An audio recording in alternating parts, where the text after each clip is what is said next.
Rand. I've been away a long time. Let's go. You don't belong here. I'm Danny Rand. Guys, I just want to talk. Welcome to Rand Enterprises. I left here 10 years old in a jet with my parents. I became the lone survivor. Danny Rand, back from the dead. Why'd you wait this long to show up? How the hell did he learn martial arts? Where'd you train? Kunlun. My father instilled in me a love and respect for this company that has never faded. This is my home. This is my destiny.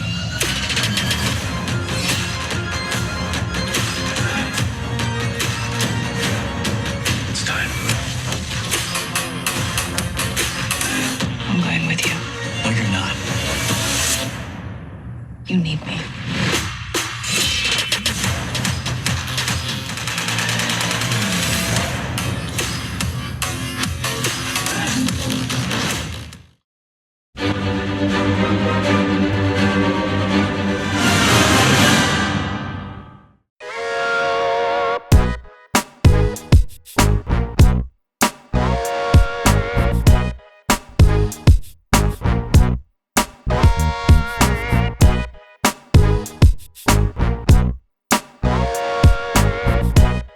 Welcome back to the channel, everyone, where we love talking about movies and more. I'm your host, Mason Phillips, and today I have got another TV review for you for Iron Fist Season 1. Before we get any further in this video, I ask you guys to hit that like button, subscribe, and hit the bell icon to get notified when new videos go live on this channel. When you guys do that, it always helps me out, and I greatly appreciate it. Now, let's talk about the plot. Danny Rand returns to New York City after being presumed dead for 15 years and must choose between his family's legacy and his duties as the Iron Fist.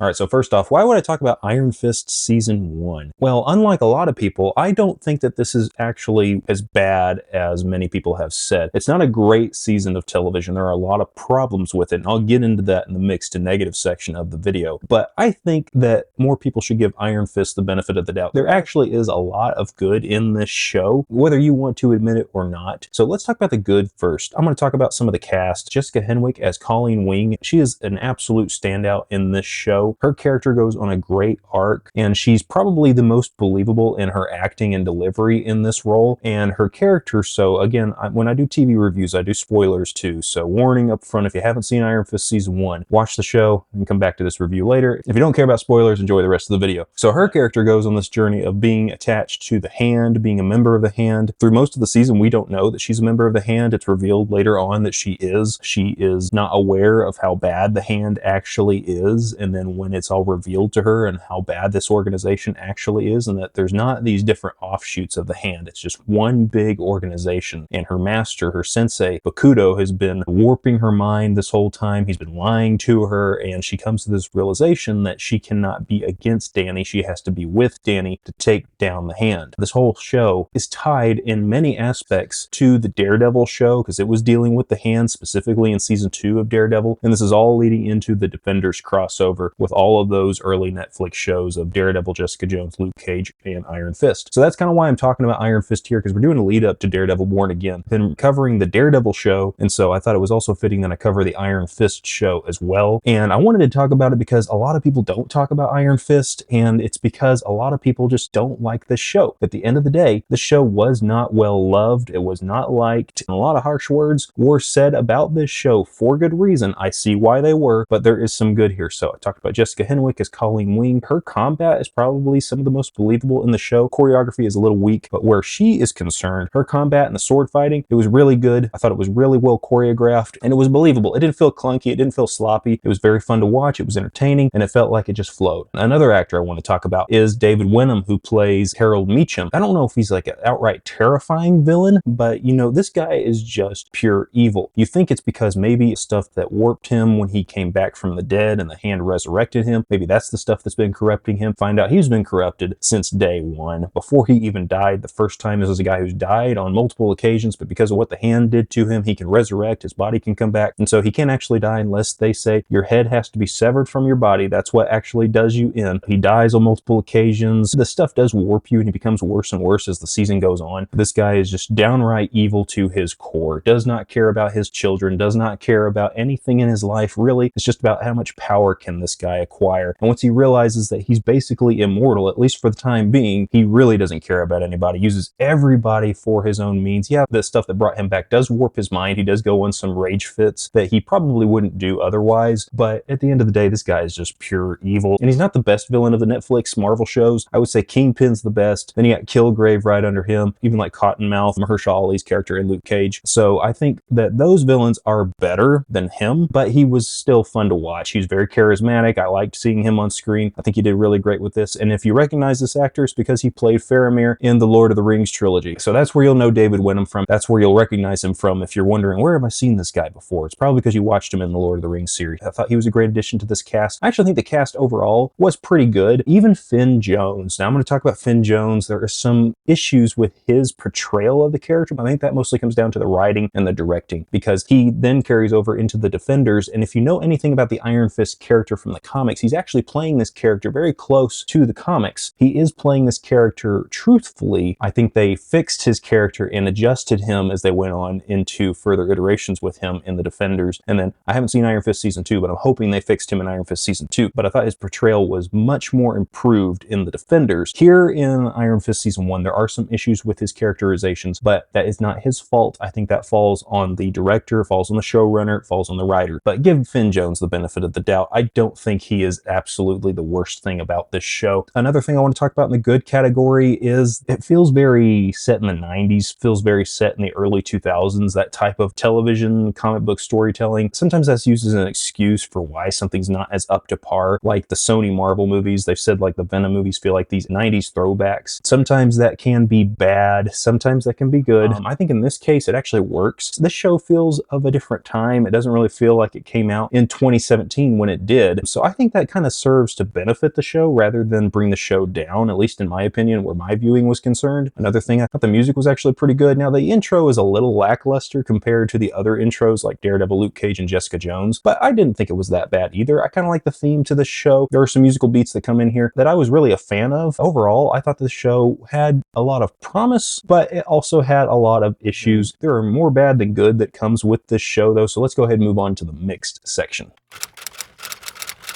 All right, so what was mixed about Iron Fist Season 1 so much? Finn Jones' performance is #1 on the mixed section of Iron Fist Season 1. He plays this character very curiously. He comes out of nowhere. Everybody thought that Danny Rand died 15 years ago. Out of nowhere, comes back and expects everybody to welcome him back with open arms. And they're just thinking this is a crazy guy who came off the streets trying to get money. They have no idea who he is. Now, the mixed part is that this plot dragged on way too long. It should have been wrapped up in about episode 1 or episode 2. It's wrapped up in episode 3, I believe. It should not have gone on as long as it did, and I wish that they would have tightened that up, really reeled that back, because there are just so many things that bring this show down. The pacing brings this show down. There are way too many episodes, way too much time focused on Danny, and is this really Danny? I mean, we know as the audience that this is Danny, this is Iron Fist, but the characters in the show, it drags on so long and so long. Thankfully, we can cut back to Harold Meacham and Colleen Wing, and it keeps the show interesting. But the stuff with Danny, at least at the first half of the show, man, that really bogged the show down. And I wish that the pacing had picked up. The writing should have been smarter. Danny makes some of the dumbest decisions through this about how he goes about talking to people, convincing them that he's Danny Rand, that he's the immortal Iron Fist. And this is one thing that I will say is going to be in the bad category, but I'm going to talk about it here too. Why is this so surprising that somebody could be this immortal Iron Fist? At this day and age, at this stage in the Marvel Cinematic Universe, we've had the Avengers, the Battle of New York. We've had Thor, An extraterrestrial Thor from Asgard has come down to Earth. People have seen him. Thor, Loki, the Chitauri invasion. So why is Iron Fist the craziest thing that anybody could think of? They did throw in that line that ever since the incident or the Battle of New York, that people have been coming out of the woodwork and claiming to have powers. They don't actually have powers. So yeah, you kind of have to cut through all the noise at that time. I get that. But why is this so crazy to believe that Danny Rand could have survived, has lived on for 15 years after they thought he had died, and is also a superhero? Why is that so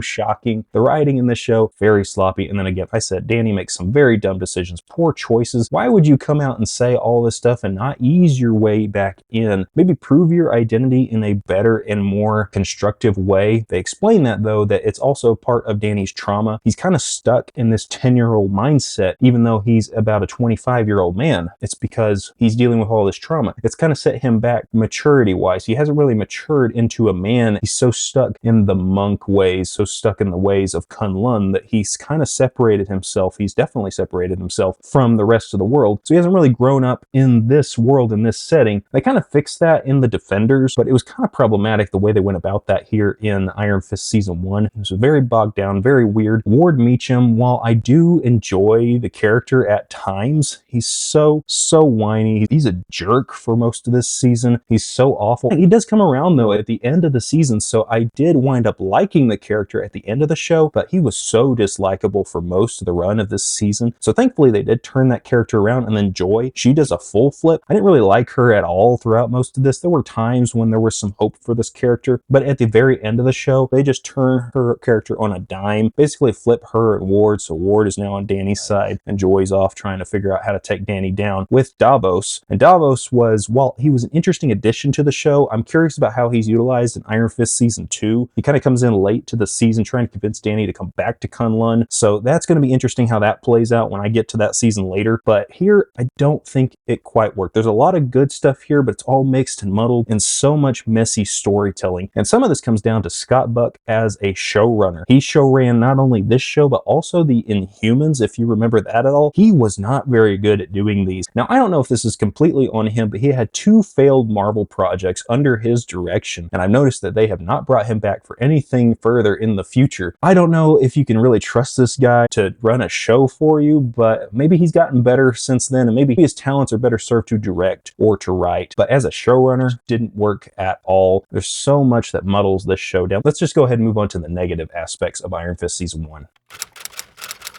There's so much dumb storytelling, dumb writing. It's just like the characters are not thinking smartly. They're not thinking strategically. The portrayal of Danny I don't think it really works. I know what they were going for. You can kind of see the direction of where it should go, but he's constantly whining about his placement in the world. He wants to get back into the Rand Corporation, but he's also not wanting to take any responsibility. He's so focused on his mission that why did he even come back in the first place if he didn't want to dive into this life as Danny Rand? He wants to be Iron Fist through all of this. They kind of fix that as we get further on into the end of the show, but there's really no reason he should have come back to New York in the first place. This is a character that's very lost, and you can see that this character is lost, but I don't think that it was really convincing in why he made this journey back to New York. Why did he leave Kunlun? Why did all of this happen with this character specifically? We know why it was going on with the Hand and that storyline. That part worked. That stuff with Madame Gal, that stuff with Colleen Wing, all that stuff with Bakuto, that stuff worked. But when it comes to Danny and his involvement as the Iron Fist, it's very messy. There are a lot of callbacks to Arrow Season 1. There's some mirroring here as far as a billionaire who was lost at sea comes back. He's a superhero, got to come back into the life of a businessman, but wants to live the life of a vigilante, and more so than the life that they used to lead before they were lost. There's a lot of mirroring here. It's so much better in Arrow than it is here in Iron Fist. Iron Fist, it's weak, it's sloppy, the writing is all over the place, and the direction is all over the place. The acting is very muddled. Sometimes it can be very good. Some of these actors do stand out amongst the crowd, but in all of this, I just don't think it really came together as well as it could have. However, there is a lot of promise in this show. Let's just move on to my final thoughts in Iron Fist Season 1. Iron Fist Season 1 isn't as bad as I think a lot of people have claimed it to be. It's not as strong as the other Netflix shows at the time when they were coming out before we got into the Defenders. It is the weakest of that pack. However, there is still some good here, and I could see why the show did get a second season. I could see why the character did continue. There was still good here. I don't think Finn Jones was the problem. It was the writing, it was the storytelling, it was the direction, it was the showrunner, it was all that stuff mixed in that just did not create a great show. There was also the fact that Finn Jones did not get a chance to really train in the choreography. He didn't have a lot of time to practice before they went into filming, so that's why the camera work can be a little sloppy, and there's a lot of these quick cuts when it comes to the fighting scenes. It's very all over the place. They try to hide the fighting a little bit because he wasn't really the greatest at fighting in this show. In the Defenders, it's better because he's had more time with the character, he's had more time with the stunt team, he's had more time to get better at this. Charlie Cox had a lot of time to get ready for Daredevil. They did not give Finn Jones enough time to get ready to be this martial arts master like he's supposed to be, like Iron Fist is supposed to be. He's not really that great at it. It's very sloppy, it's very all over the place, and then a lot of the actors around him fight so much better than the main character. So that's another problem with the show as well. The show also had a budget that was cut down because they gave Daredevil another season, and rather than give this show its own budget, they took from this show's budget and gave it to Daredevil so they could get 2 seasons out of Daredevil instead of just 1. And I like Daredevil Season 1 and Season 2. I don't have an issue with that at all. I have an issue that they didn't put enough money into this project so that we could have faith in this character before going into the Defenders. There's a lot of good here, a lot of messy. There's so much that bogs this show down and makes it so muddled. But at the end of the day, I still enjoyed it to an extent. There are problems with it. Am I going to be quick to go back and rewatch the show again? Probably not. It's going to be a little while till I get back to it, but it's not as bad as everybody says. There is some good here. There is some stuff that does stand out. So I think you should stick with the show, continue on into the Defenders, and then watch this character again in Iron Fist Season 2. That's what I'm going to be doing. So if I'm going to give this show a rating, I've probably got to give it a 3 out of 5 or a C+